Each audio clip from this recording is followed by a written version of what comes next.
Tingnan sa cellphone mo. Sabay-sabay itong video na to na sobrang nakakasakit sa tiyan. Ayoko mang gawin to, pero... Yung alam mo yung lahat gagawin mo para sa anak mo, pero yung anak mo talagang walang, alam mo yung parang wala siyang respeto sa mga magulang. Panurin natin itong sabay-sabay itong video Namu, na to. nakaupan Sobrang cellphone. nakakasakit Di bilang matawagan. isang ina.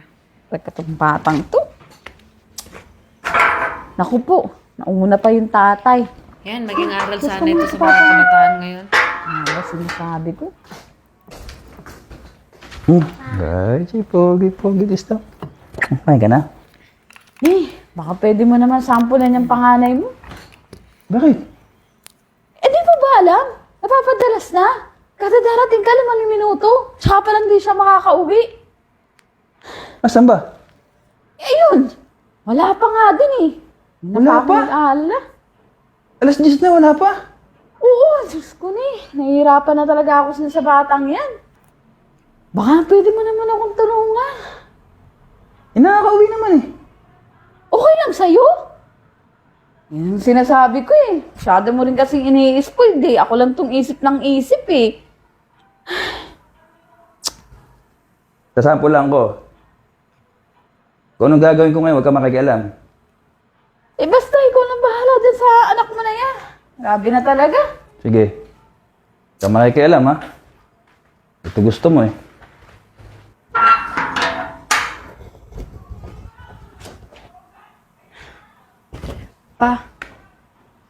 Papa, pasensya na po. Ngayon lang po ako nakauwi.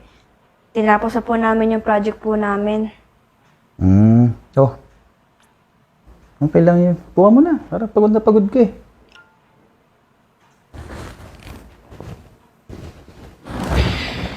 Kumain ka na ba? Hindi po. Oh. Mag-alas 12 na, hindi ka ba kumakain? Hindi po. Ba't di ka kumain doon sa classmate mo? Papa, nakakahiya po eh. Oo nga, no? Kaya talaga pag ganyan eh. Siyempre eh.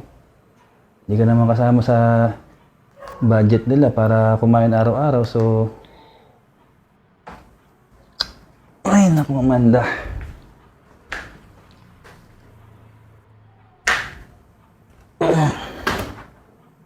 Bakit? Hindi ka makontak ng nanay mo. May cellphone ka naman. Kaya nga binili yan, di ba? Papa, nasa sakto po kasi nalolobat po eh. Nalulubat. Opo. Oo, okay nga naman. Nalulubat pala. Papa, last naman na po yun na project. Ay, hindi. Huwag ka mag-explain. Okay lang sa akin. Ilan yung kasama mo ngayon? 4 po. 4 kayo. I-PM mo isa-isa. Itanong mo sa kanila kung pwede ka doon sa kanila pag pinaalis kita ngayon. Po? I-PM mo. Yung lagi-lagi mo kasama. Di ba, madalas ang uwi mo, nauuna lang ng ilang minuto parating na ako. So, ibig sabihin, binibigyan mo sila ng importansya. Ibig sabihin, wala kang pakialam sa nanay mo rito sa gawaing bahay. Ibig sabihin, mas masaya ka dun. Ngayon, tanungin mo sila kung sino sa kanilang 4 ang tatanggap sa'yo pag pinaalis kita ngayon. Sige na! I-PM mo. Ayan, aral sa mga estudyante ng ganita na. 4, di ba? Ihuli mo yung pinanggalingan mo ngayon.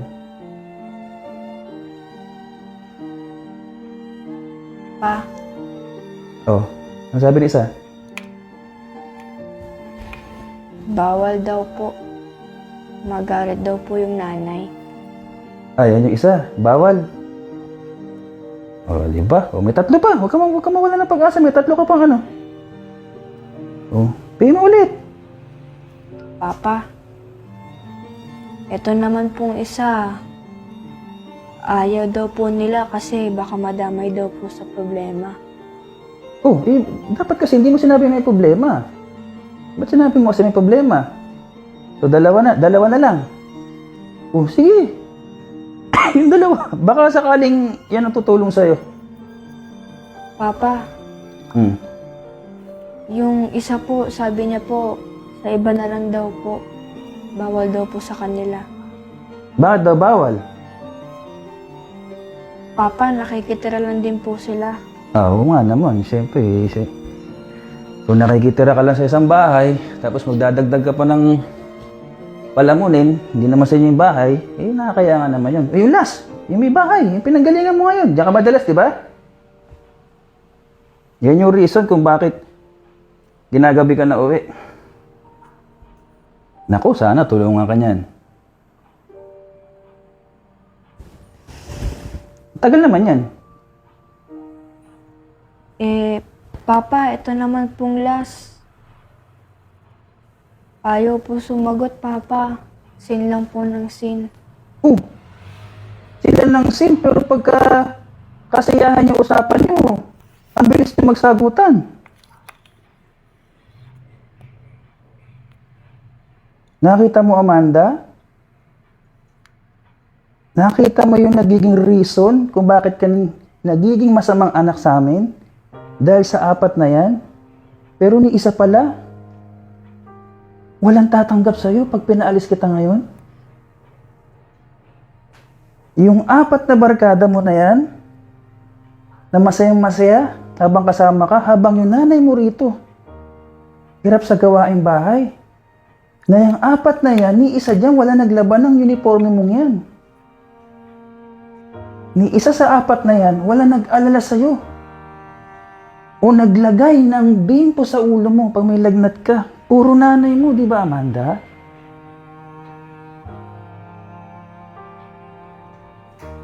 Tatanungin kita ngayon, anong pakiramdam mo? Na yung nanay mo, sumasakit yung ulo, halos magkakasakit na, sakasaway sa'yo, hirap na hirap dito sa bahay, sa mga simpleng gawain na dapat nakatulong ka na. Sa edad mong ganyan, 16. Sumusobra nga ata siguro yung bait ko sa'yo. Kasi alam mo ko dati, walang-wala yung katigasan ng ulo mo. Grabe ako sakta ng lolo't lola mo, pero hindi ko ginagawa sa'yo eh. Pansin mo? Sumagot ka ngayon, anong pakiramdam mo na yung 4 na halos ipagpalit mo kami at baliwalain mo yung nanay mo dyan, unang-una, na hindi ka pala kayang tulungan ngayon kung magipit ka.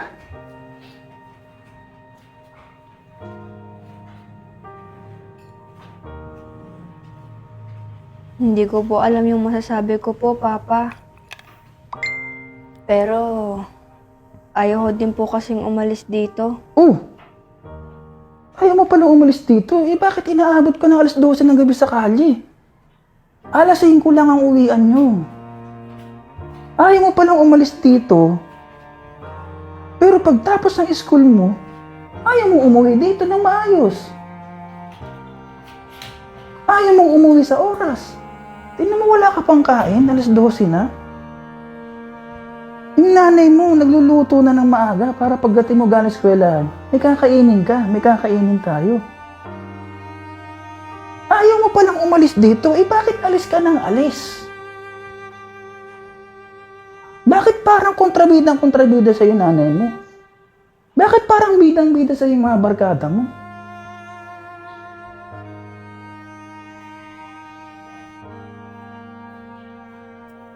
Tingnan yung cellphone mo.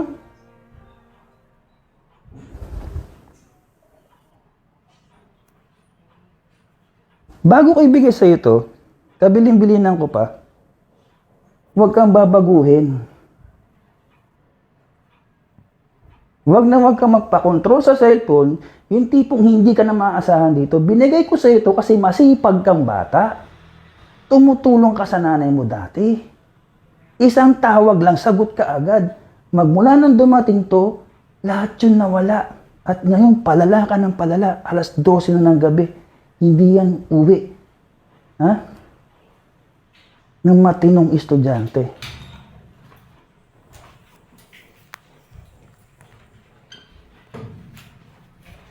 So ngayon, dahil alam mo wala namang tutulong sa'yo, sa halos ilang oras na kausap mo sa cellphone na to, at ilang araw mong ginagawa pa ulit-ulit na hindi umuwi sa oras, eh parang ito nga yung naging problema natin. At parang masisisi pa ako ng nanay mo.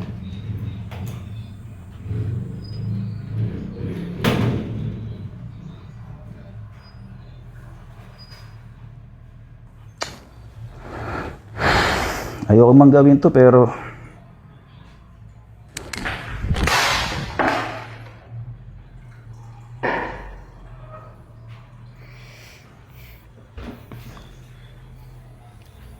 kahit ilan libo ang ginagawa. Ayan, sana maging aral itong video na to sa lahat ng mga estudyante.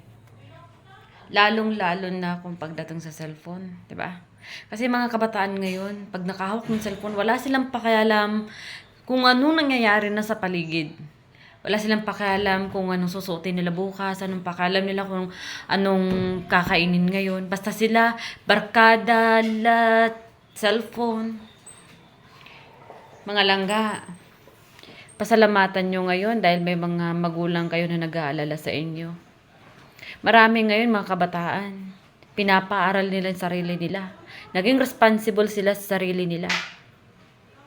Kayo, mga magulang, kasi ano din naman kasi sa mga magulang eh. Ino-spoiled ang mga anak nila. Tandaan po natin mga magulang, ha? Hindi habang buhay, tayo nasa tabi ng mga anak natin. Turuan nyo rin ang mga anak nyo na maging responsible sa sarili nila. Kasi kung nakikita nyo yung artista na si Juday, tinuturuan nila ang kanilang mga anak sumakay ng jeep, sumakay ng tricycle. Dahil alam nila, sa panahon na wala sila, sa panahon kung ano mangyari, at least alam nila yung sarili nila kung paano nila gampanan yung sarili nila. Mga magulang ngayon, iba na. Ino-spoiled ang mga anak nila. Pag nagkakasakit lang, ay, hindi makakatulog. Hindi makakain. Ay, hindi makakatulog. Paano na lang kung wala kayo? Nakakaawa yung mga anak nyo. Kaya kumare lang sana. Kagaya nito, kung paano niya dinisplay na yung kanyang anak. Huwag nyo laging spoiled ang mga anak nyo. Dahil sa panahon na wala na kayo, paano na lang ang mga anak nyo? Paano na lang sila mabuhay? Kasi karamihan ngayon, hindi marunong magluto, hindi marunong maglaba. Paano na lang? Hindi habang buhay, mga magulang natin, nasa tabi natin. Kaya laking pasalamat ko dahil naging responsible ako sa buhay ko. Lumaki ako, pinaaral ko ang sarili ko, nag-abroad ako, alam na alam ko paano mabuhay mag-isa. Dahil hindi ako umaasa sa pamilya. Kaya for today's video, kung nagustuhan mo yung video na ito, huwag mo kalimutan i-share and follow na din ako. Have a good day.